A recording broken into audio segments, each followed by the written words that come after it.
Winter is So, coming. hey, it's Kat, and I'm back to talk about another issue at Game of Thrones. Hopefully, this will be one of those obscure ones that I see people talking about a little bit, but they're really ignoring some important aspects about what's probably going on there. And this is season 6, episode 5. So, we've had the King's Moot. Euron Greyjoy showed up and told everybody he was going to make Iron Island great again, and and he won the King's Moot. And immediately afterwards, he was like, "All right, guys, let's go kill my niece and nephew." And everybody's like, "Yeah, pitchforks and torches or whatever it is that's on Iron Islands." But when he went to go get them, they were already gone. They jumped on the ships. Yara and Theon had jumped on the ships and they left. Now, here's one of the things that I heard people asking about is at that scene when they're looking out at the ships gone, uh, the guy next to Euron, whom I guess is the priest, I don't remember exactly which guy it was. He says, basically, "Damn it, they just took our best ships." Now, I saw people talking about this, and they're like, "Oh, they took all their ships," and that's not what the guy said. He said they took their best ships. Now, you have to think about this: that Iron Islands are islands, multiple islands, and they probably have multiple bays, and there's probably multiple places that these ships actually anchor. So maybe Yara and Theon jumped on these particular ships and got away, but that wasn't all of the freaking ships, right? So, ooh, Wenda's going to participate. Um, then the next thing everybody's asking is, well, where is Yara and Theon going? Because we know where Euron Greyjoy is planning to go. He announced that he was going to build these 1,000 ships, and they were going to go meet up with Daenerys, and he was going to convince her to make him basically her king. That they were going to conquer the world together, and he was going to offer her ships, and she would her give him a crown, essentially, a bigger one than the Iron Islands. And there was some question about that. Folks were like, "Hey, how's he going to build these 1,000 ships?" Well, obviously, like I said, there were still some ships there. They might have took the best ships. They didn't take all the ships.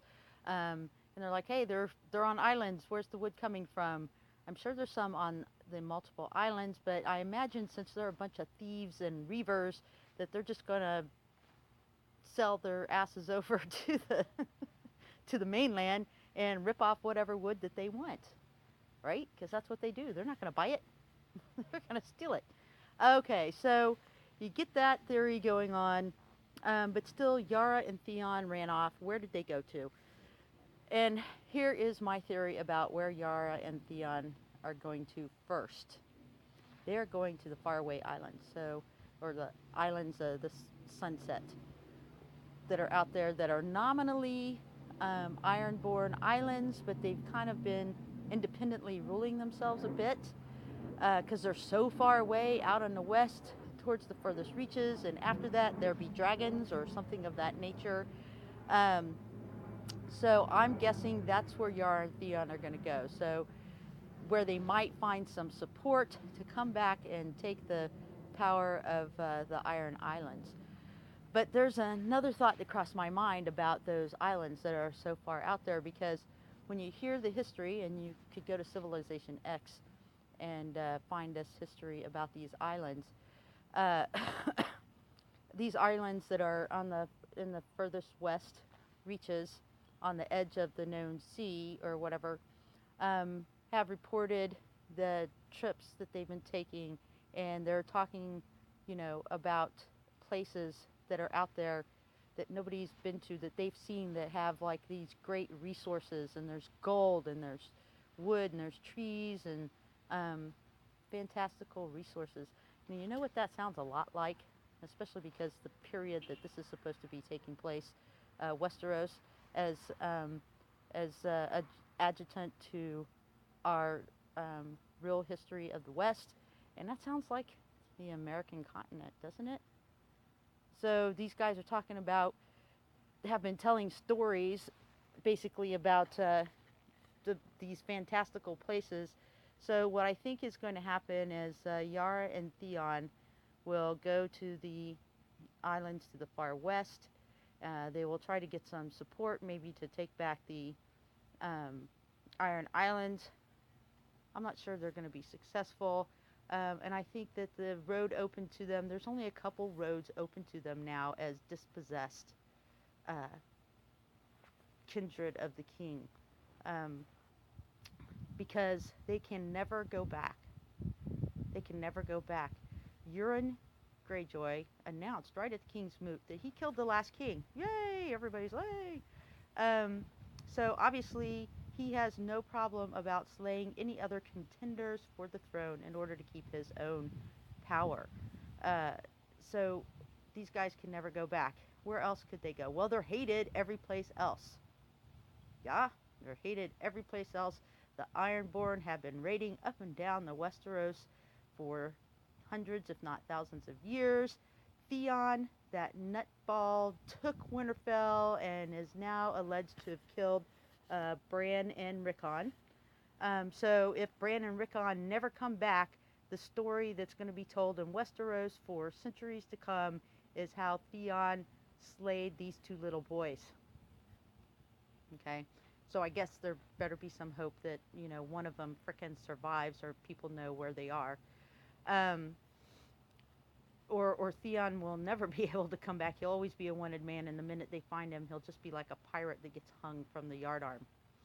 Okay, so they're not coming back to Westeros. They could go to Essos, but there's like a million other people that go to Essos to travel. And of course, Euron has just traveled, you know, all around the known world and possibly all the way to Yt and to Ling and some of the other countries in the far west. So what I think, or the far east. So what I think is going to happen, there's going to be this big discussion about how you could get to the east from the west. Real live history of the explorations that discovered America and the North American and South American continent, is that the first theory was Columbus would sail west and he would reach the east, where there would be all these magnificent riches and silks and gold and et cetera, et cetera, et cetera. So I believe that's what's going to happen. They're going to be over there in the islands, and that's what they're going to decide. Why? Let's go do crazy, adventurous things. And maybe at some point they come back with fantastical tales of where they've been and what they discovered. And that'll be in the time of Queen Sansa Elizabeth I, or something of that nature. And then that will be the Great Western Exploration, as it equates to normal or known English history, which Westeros reflects. So there you go. That's what I think happens to Yara and Euron. I don't think people. I hear people going, well, maybe they'll go to Daenerys and try to outscope Euron. I don't think so. I don't think so. Because he might show up there, and then what are they going to do? They're going to be smashed again. They, you know, if he actually builds 1,000 ship fleet, they might have taken the best, but they didn't take, 1,000. So they don't have any. They don't have any ability to defend against that. So I don't see that happening. Uh, One other subject that came up in this King's Moot and what Euron did or didn't do.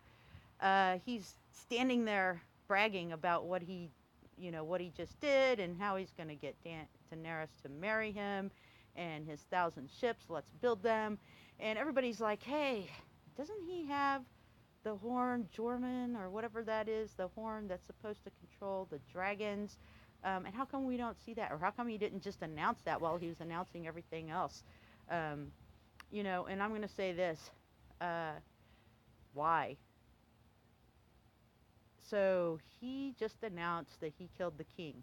And, during the Middle Ages, there was this great prohibition that people who were kings or are going to be kings should not kill other kings. They should capture them, just like in chess, and ransom them back. Because if you kill a king, it sets a terrible precedent that you can be killed too. And Euron just freaking announced that at the King's Moot. So, and he announced that to a bunch of people who are known as thieving reavers, thieving, murdering reavers. So, if you're the dude that has the horn that can control the dragons, are you announcing that? Hell no, some dude would fucking stab you, excuse my language, in your sleep and take the horn for himself and then go get Daenerys for himself, right?